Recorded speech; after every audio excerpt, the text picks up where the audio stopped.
My wife mocked my job in front of her rich friend. She smirked. "Oh, he just works in a pathetic cubicle all day." They laughed. I played along. This morning she came to my office to apologize, only to learn I'd been promoted and moved across the country without her. My name is Daniel Carter.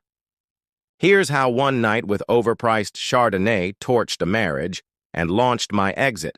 Picture Claudia Morrison's penthouse on the Upper East Side. Crystal glasses, imported cheeses I couldn't pronounce. Conversations that sounded like bank statements. Elise, my wife of 3 years, floated through it in a black dress that probably cost more than my car payment. She was in her element.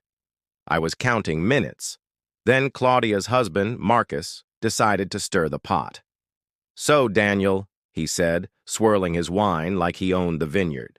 "Remind me, what do you do?"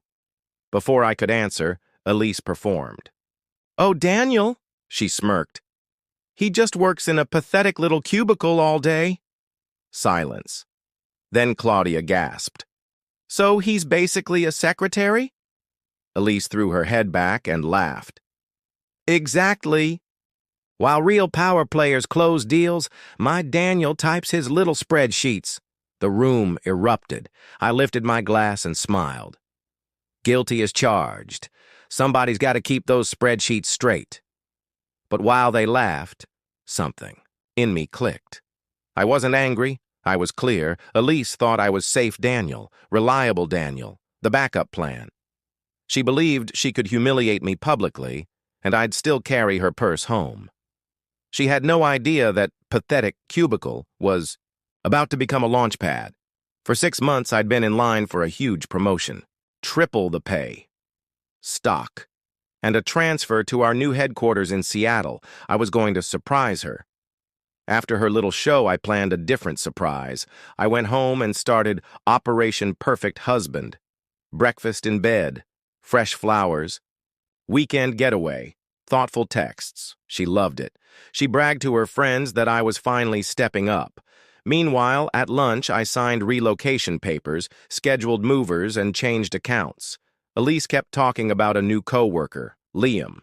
"A BMW, big goals. You'd like him," she said. Then, "Maybe take notes from Liam. He's so ambitious." I nodded, smiled, and booked my one-way ticket. Quietly, I retuned our finances. I didn't cut her off. I just turned the volume down. Joint cards gained limits. Subscriptions moved off my accounts. Uber, Netflix, Spotify, each thread untied and coiled neatly away. Our lease had a relocation clause. 60 days, minimal fees. I gave notice. All the while, the perfect husband routine kept humming. Date nights, compliments, listening. She relaxed. She believed the power balance had returned. She believed the crowd at Claudia's had been right about me. Then Tuesday came. Morning. "Babe, can you hand me my charger? I need to order an Uber." Payment declined. She tried again. Declined. Switched to her own card. It worked. "Weird," she muttered. I poured coffee. Probably a glitch. At noon, she texted, "Netflix isn't working. Can you check?" "Sure," I replied, "when I get home." At 2:30 p.m., she decided to stop by my office. A little reconnaissance, a reminder that her backup plan was still at his desk. She stepped off the elevator, walked to my cubicle, and found a stranger sitting there. Empty desk, no mug, no photos. "No, Daniel. Where's Daniel?" she asked my buddy Kevin. "He's gone," Kevin said. "Promoted, big role, moved across the country." "Gone?" She blinked. "No, he would have told me." Kevin shrugged. New team, new office, tight timeline. At 3:47 p.m., my phone started ringing. I was in a Seattle Starbucks reading my contract. Call, voicemail, text after text. "Daniel, please call me. What is happening? Why didn't you tell me?" This isn't funny.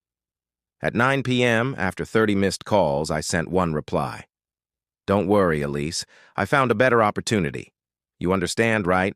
Her own words. Reflected back. While I unpacked in a corporate apartment overlooking Elliott Bay, the fallout began. Elise called her friends for sympathy. Instead, she got honesty. Everyone saw this coming, Claudia said. You walked all over him. You treated him like a joke, Claire added. He did what any smart man would. Her sister. You complained he wasn't ambitious, and then he became successful without you.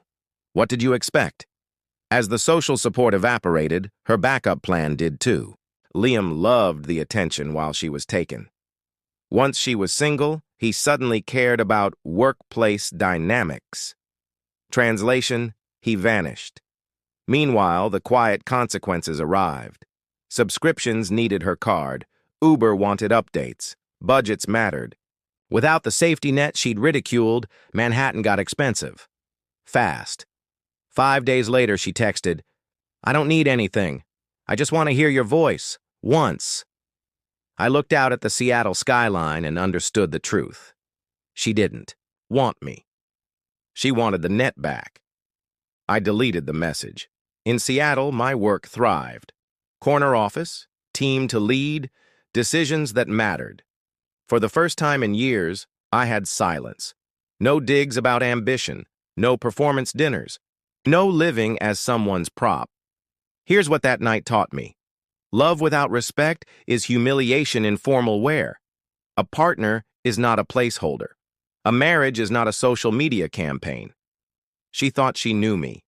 She thought I would always stay. But respect is the line. She crossed it on purpose for applause. I crossed a state line on purpose for peace. So yes, my wife mocked my pathetic cubicle. Then she came to apologize and found an empty desk, a promotion, and a plane I'd already boarded. I wasn't her safety net. I was already gone, and I'm not looking back.